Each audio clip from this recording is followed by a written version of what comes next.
শেষ মুহূর্তে মিশকাকে সিঁদুর পরানোর আগেই মিশকার সব খেলা শেষ করে দিল তবলা। হ্যাঁ বন্ধুরা, অনুরাগের ছোঁয়ার আগামী পর্বগুলোতে আমরা এমনটাই দেখতে চলেছি। দীপার উপরে আরো বেশি তেড়ে বসলো সূর্য। যখনই সূর্যের চোখে আঙুল দিয়ে দীপা বুঝিয়ে দিল যে সূর্য কত বড় ভুল করছে, প্রত্যেকটা পদে পদে সূর্য ভুল করছে, আর এটা দেখিয়ে দেওয়ার কারণে দীপার উপরে আরো বেশি রেগে গেল।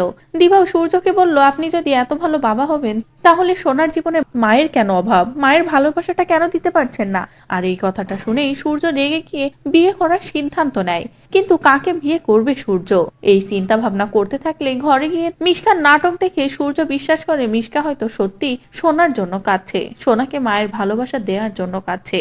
আর এটা বিশ্বাস করে সূর্য পরিবারের সবাইকে বলে, আমি সিদ্ধান্ত নিয়ে নিয়েছি, আমি কাকে বিয়ে করব, আমি মিশকাকেই আবার বিয়ে করব। যেটা শুনে তো পরিবারের সকলে পুরো অবাক হয়ে যায়। কেউ রাজি হতে চায় না যে সূর্য নিজের জীবনটা এভাবে নষ্ট করবে, কিন্তু সূর্যকে কেউ আটকাতেও পারে না। এদিকে মিশকা তো একটার পর একটা নাটক চালাতেই থাকে, আর মিশকার নাটকের শিকার হয়ে সূর্য পরিবারের সকলের বিরুদ্ধে গিয়ে মিশকাকে বিয়ে করতে চায়। মিশকাও তৈরি হয়ে যায় বিয়ের জন্য।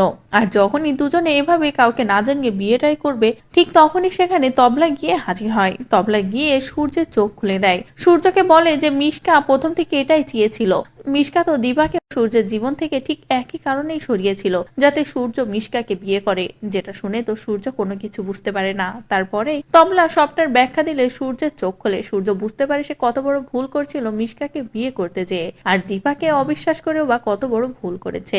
বলেই সূর্য মিশকাকে শিক্ষা দিয়ে দীপার কাছে যায়। তো বন্ধুরা, বিয়ের শেষ মুহূর্তে যদি এভাবেই তবলা সূর্যের চোখ খুলে দেয় এবং বিয়েটা আটকে নেয়, তাহলে সেটা দেখতে তোমাদের কেমন লাগবে কমেন্ট করে জানাও। পরবর্তী আপডেট পেতে চ্যানেলটি সাবস্ক্রাইব করো।